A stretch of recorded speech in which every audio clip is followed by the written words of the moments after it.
quinta série, então me tornei um péssimo exemplo em termos de escolaridade. Aí tive chance de estudar um pouco mais, fui até a oitava série. Quando terminei a oitava, já estava muito envolvido com a música, com o hip hop, então não tive mais chance de voltar a estudar, mas parei de estudar muito cedo. E aí muita gente acha que o rap é uma música fácil de fazer, porque ela não carece de muitos instrumentos para sua composição. É possível fazer um rap sem nenhum tipo de instrumento, apenas com beatbox, que é uma batida feita com a boca, outro cara rimando, às vezes na palma da mão, às vezes sem batida nenhuma, você consegue fazer um rap. Mas isso não quer dizer que compor um rap seja necessariamente uma coisa fácil, porque não tem grandes instrumentistas ao lado. E aí você pega uma letra de rap e compara com uma letra, por exemplo, não necessariamente do Caetano, mas uma música que o Caetano Veloso cantou sozinho. A quantidade de palavras que ele usa para a composição dele é infinitamente menor do que a quantidade de palavras que a gente usa para compor um rap. Caetano Veloso. Às vezes no silêncio da noite. Ainda mais o Caetano, né? Demora 3 minutos para falar uma frase dessa. Às vezes no silêncio da noite.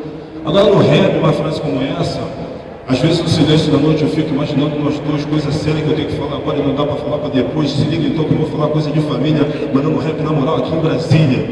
Então você utiliza a mesma quantidade de tempo, mas uma quantidade muito maior de palavras. Ou seja, para você compor um rap que não seja repetitivo, que você não repita as palavras, que tenha conteúdo e tenha aprofundamento, você tem que ser no mínimo conhecedor de muitas palavras. Eu não tinha um vocabulário extenso, porque eu tinha parado de estudar muito cedo. Quem para de estudar muito cedo não tem como ter um vocabulário muito extenso. E aí eu fui buscar um pouco desse conhecimento, dessa sabedoria, na leitura. Aliás, o que me ajudou a recuperar um pouco desse estudo perdido foi a leitura. Eu li 3 livros que foram muito importantes para a minha formação. O primeiro deles foi do Abdias do Nascimento, grande cara brasileiro, já falecido no ano passado. O nome do livro é O Negro Revoltado. O segundo livro que li foi do líder Malcolm X, também já falecido, a biografia dele, que é muito boa. O terceiro livro que li foi de um político também já falecido, Darcy Ribeiro, um livro bem fininho, que ele falava sobre Zumbi dos Palmares, grande liderança, grande herói nacional não reconhecido.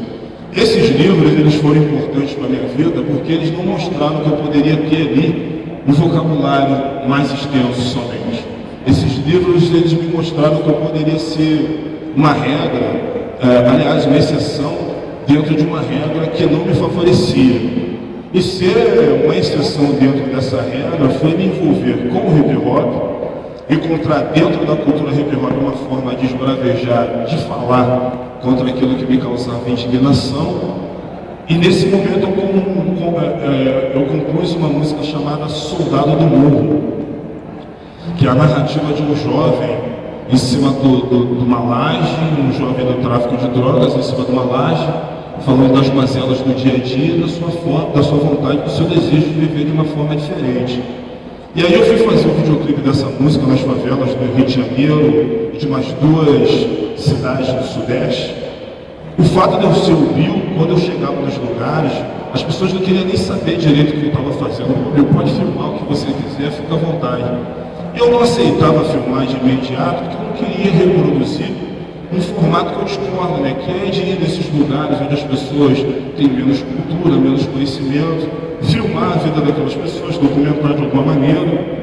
Depois aquilo vira tese de mestrado, vira livro, vira documentário, vira matéria de TV, rende promoção, rende melhor salário e nenhuma contrapartida para aquelas pessoas que se deixaram filmar.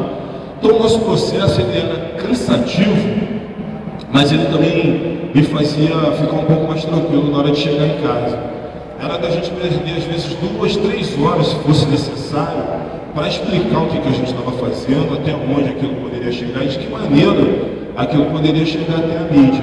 Só depois que a gente sentia que havia ali uma compreensão, a gente aceitava apertar o REC da nossa filmadora. Os momentos mais interessantes quando a gente estava filmando, né?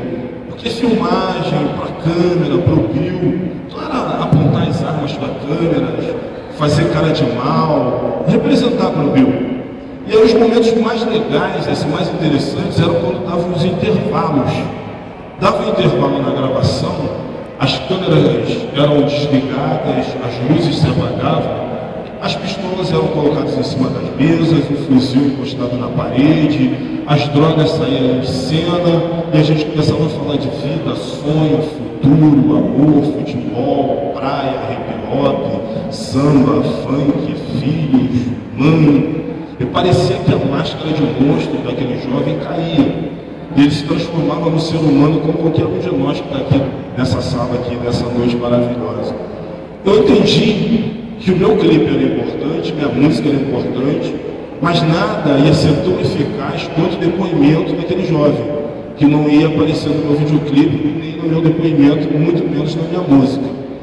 A gente pegou os dinheiros que a gente conseguiu, eu, Megas Dias e Celso Ataíde, o dinheiro que a gente conseguiu com rap, a gente juntou, comprou filmadoras, compramos computadores que serviam como ilha de edição para a gente editar as nossas imagens e voltamos para as favelas, dessa vez com outro propósito. A gente não tem videoclipe agora, não tem música, agora a gente quer ouvir vocês falando. Porque toda vez, pensem aí, toda vez que um jovem de ambos os sexos, quando é preso, infrator, quando é preso, na maioria das vezes ele está algemado, de cabeça baixa, quando não com o rosto borrado e sem voz. Sempre uma autoridade fala para esse jovem.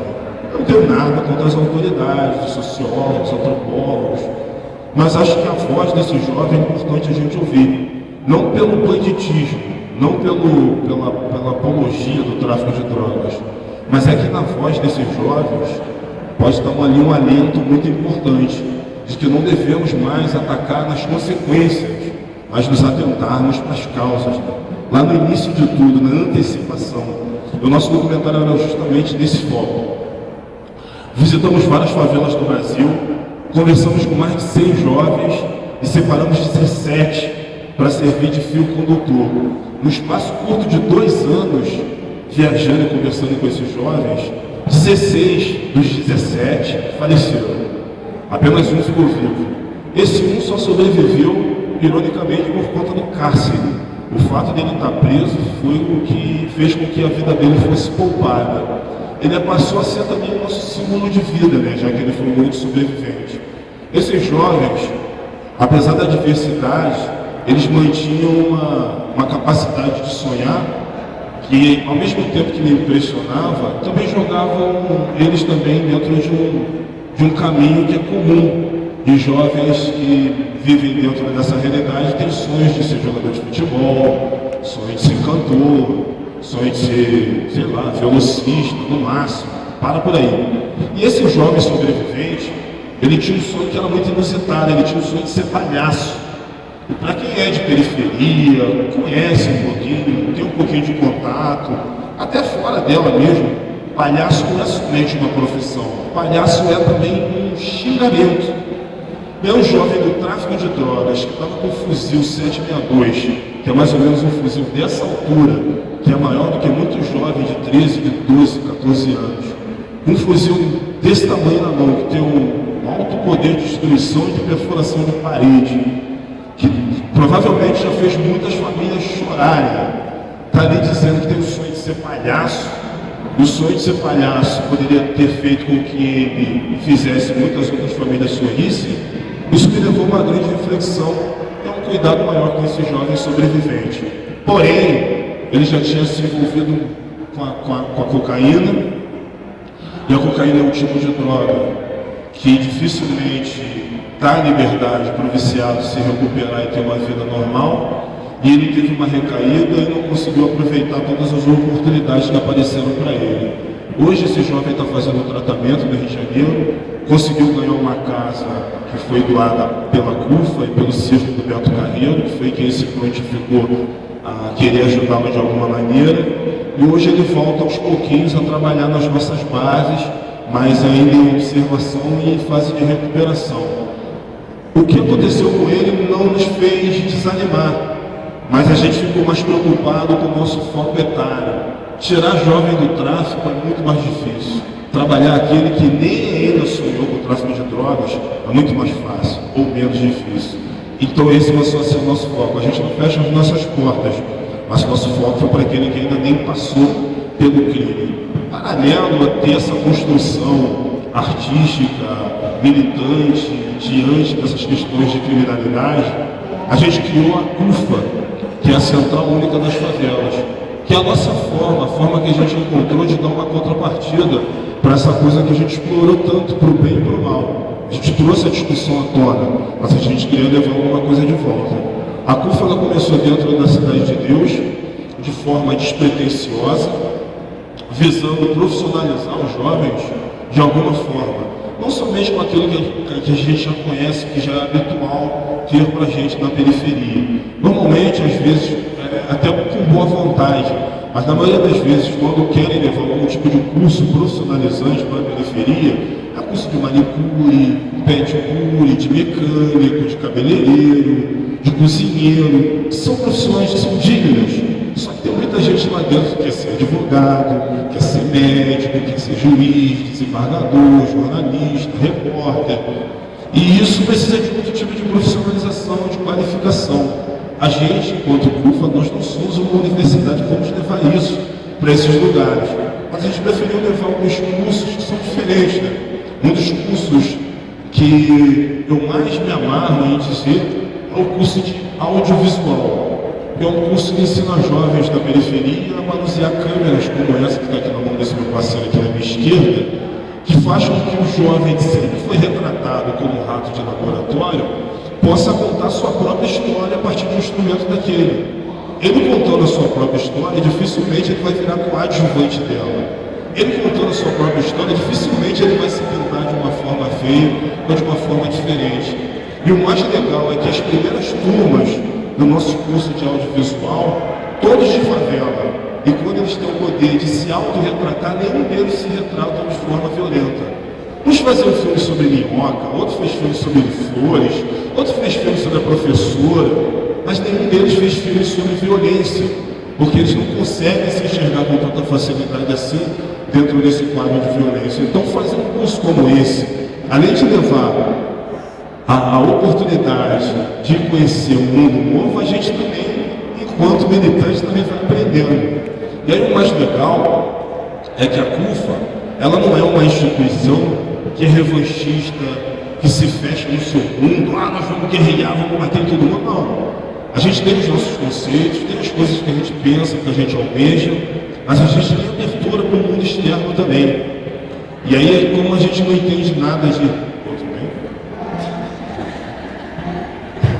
A gente não entende nada de televisão, mas entende que televisão é uma coisa importante. Uma vez conversando com o Cacá Diegues, que é um dos maiores cineastas do Brasil, ele estava falando para mim assim, a gente estava lá em Florianópolis, ele falou assim, Bill, para mim o cinema e a televisão é como se fosse o espelho da nossa nação.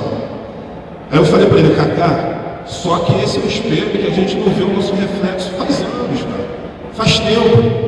Hoje nem tanto, mas há um tempo atrás você ligava a televisão brasileira, você tinha a sensação de que você está na Dinamarca, você está na Suécia, mediante o que a gente via na televisão. Dificilmente a gente tinha acesso a uma programação multirracializada como é o nosso país. E aí na CUFA a gente aprendeu a fazer isso. E aí eu trouxe o Cacá Diegues, por exemplo, para dar aula de direção no nosso curso de audiovisual. Não é para a gente aprender a dirigir igual o Cacá, mas pegar os conceitos de direção que ele nos traz e desenvolver o nosso senso crítico a partir dos ensinamentos dele. Levamos